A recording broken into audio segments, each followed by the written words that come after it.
K J kitchen. இன்றைக்கி நம்ம வீடியோவில் என்ன பார்க்க போகிறோம்னா, கோகோனட் மில்க் வச்சு ஒரு புலாவ் ரெசிபி தான் பார்க்க போகிறோம். அதுக்கு தேவையான இன்க்ரீடியன்ட்ஸ் என்னென்னு பார்த்துடலாம். நல்லா திக்கான கோகோனட் மில்க்கை வந்து நான் கிரைண்ட் பண்ணி ஃபில்ட்ரு பண்ணி வச்சுருக்கேன்.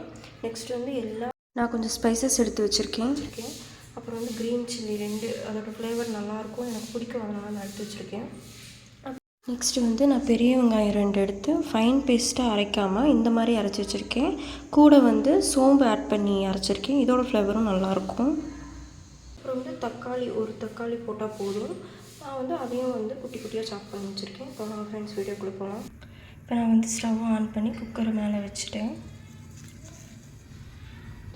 இப்போ நான் வந்து எனக்கு தேவையான அளவு ஆயில் ஆட் பண்ணிக்கிறேன். கொஞ்சம் நிறைய ஆட் பண்ணிக்கோங்க, அப்போ தான் நல்லாயிருக்கும். இப்போ வந்து எண்ணெய் நல்லா சூடாகிடுச்சு. இப்போ ஸ்பைசஸ் எல்லாத்தையும் சேர்த்திக்கலாம்.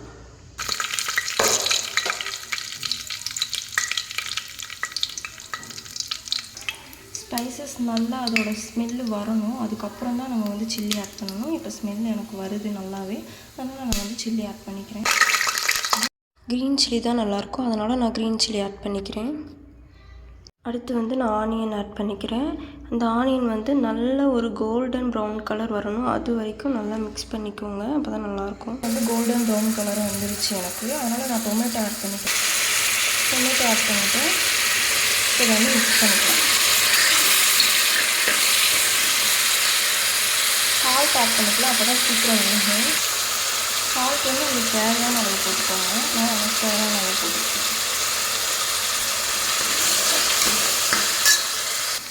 பாருங்கள், டொமேட்டோ நல்லா ஃபைன் பேஸ்ட் ஆயிடுச்சு. இதுக்கப்புறம் வந்து நம்ம கோகோனட் மில்க் ஆட் பண்ணிக்கலாம்.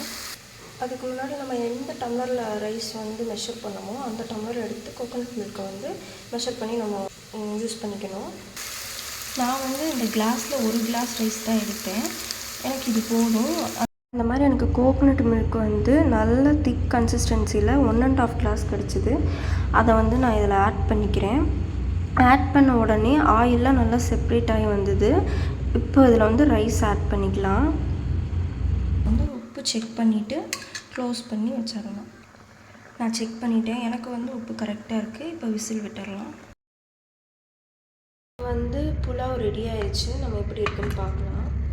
பாருங்கள், ரொம்ப சூப்பராக வந்திருக்கு. இப்போ நம்ம வந்து மிக்ஸ் பண்ணி விட்டுடலாம். அது ஃபைனலாக நம்ம புலாவ் ரெடி ஆயிடுச்சு. இப்போ வந்து என் ஹஸ்பண்டுக்கு வந்து புலாவுக்கு சாம்பார் வச்சு சாப்பிட்டா தான் பிடிக்கும், அதனால் நான் சாம்பார் பண்ணியிருக்கேன். இப்போ அவரை சாப்பிட சொல்லி ரிவ்யூ எப்படி இருக்குன்னு நம்ம தெரிஞ்சுக்கலாம்.